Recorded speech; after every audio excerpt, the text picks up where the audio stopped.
La société Eni a mis à l'eau le 26 août à Shanghai en Chine la coque du navire Nguya FLNG, une unité flottante de liquéfaction de gaz naturel construite par Eni pour le projet Congo LNG en République du Congo.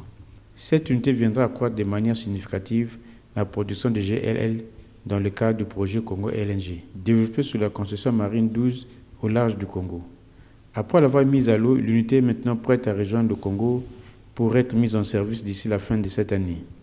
Nguya est la deuxième unité FLNG d'Eni dans le pays, en complément du navire Tango FLNG, et permettent d'augmenter la capacité totale de production de gaz naturel liquéfié GNL à 3 millions de tonnes par an.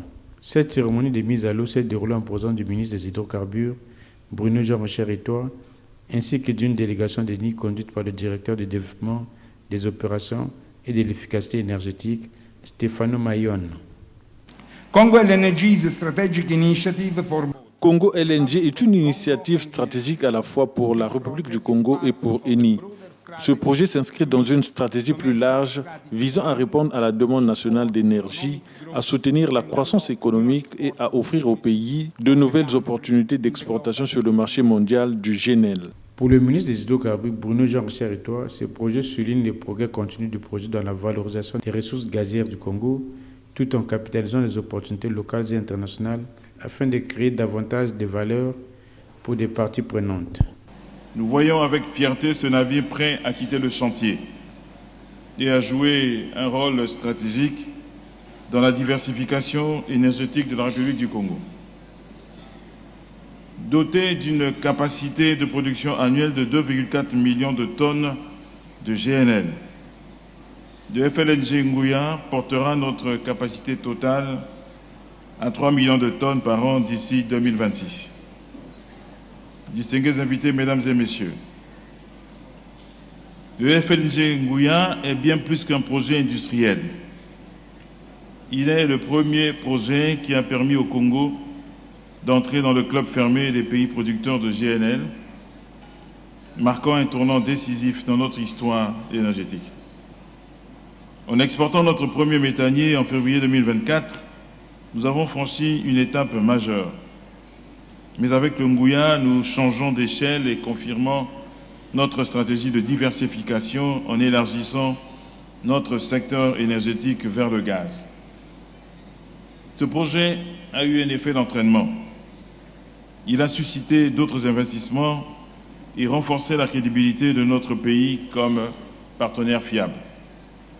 Il est aussi le reflet de la solidité du partenariat stratégique entre Eni et la République du Congo qui se consolide aujourd'hui autour d'un projet qui associe innovation technologique, performance industrielle et sécurité exemplaire.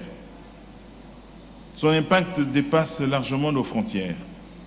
Avec une capacité de 3 millions de tonnes par an de GNL, la République du Congo se positionne désormais comme un acteur clé en Afrique subsaharienne sur le marché international du gaz naturel liquéfié, capable de répondre à une demande mondiale croissante en énergie. Mais il s'agit aussi d'un projet national.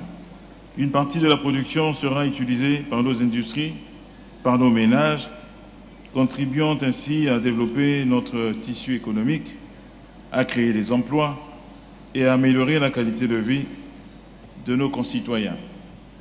D'une longueur de 376 mètres et d'une largeur de 60 mètres, l'unité Nguya sera amarrée à une profondeur de 35 mètres et destinée à la production du gaz naturel liquéfié. Conçue avec des technologies de pointe pour réduire son empreinte carbone, elle constitue une référence dans l'industrie mondiale. Présente au Congo depuis plus de 50 ans, Eni joue un rôle déterminant dans la valorisation des ressources gazières nationales. L'entreprise alimente également la centrale électrique du Congo qui assure 70% de la capacité de production du pays et mène de nombreuses initiatives en faveur de l'accès à l'énergie, à l'eau, aux soins de santé et à la diversification économique au bénéfice des communautés locales.